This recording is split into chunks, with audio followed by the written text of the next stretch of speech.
আপনারা আজকে দেখেছেন একজন মন্ত্রী বলেছে যে ইনকিলাব শব্দ নিয়ে আপত্তি তুলেছেন ওনারা।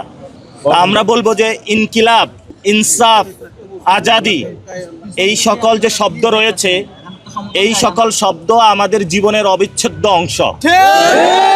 কারণ এই শব্দগুলোর মাঝেই আমরা ভারতীয় আধিপত্যবাদের বিরুদ্ধে এই শব্দগুলা দিয়ে দাঁড়াই। এই শব্দগুলোর মাধ্যমেই যারা আমাদেরকে চাঁদাবাজি, সন্ত্রাসী এবং দুর্নীতির মাধ্যমে বাংলাদেশে অত্যাচার করতে চায়, আমরা এই শব্দগুলা বলেই তাদের অত্যাচার বিরুদ্ধে দাঁড়াই ইনশাআল্লাহ।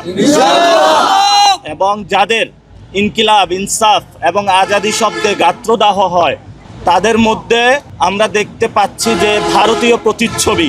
যেই শব্দগুলা নিয়ে গাত্রদাহ আগে হলো শেখ হাসিনার হয়েছে, আওয়ামী লীগের হয়েছে, এখন হলো আমরা বলবো না পুরা বিএনপির মধ্যে অনেক লোক আছে যারা গুপ্ত ভারতীয় এজেন্ট, গুপ্ত ভারতীয়। এদের হলো ইনকিলাব, ইনসাফ, আজাদি শব্দে চুলকানি শুরু হয়। আমাদের ওসমান হাদি ভাই বলেছিলেন যে আমরা ঢাকা একটা ইনসাফের রাজত্ব কায়েম করতে চাই। তো ফলত ওরা আজকে বলছে যে ইনকিলাব মঞ্চ কি? ইনকিলাব মঞ্চ হলো সেই জিনিস, যেই জিনিস আপনাদের চাঁদাবাজি, সন্ত্রাস, দুর্নীতির যে মসনদ আছে সেটাতে হলো আগুন ধরিয়ে দিয়েছে।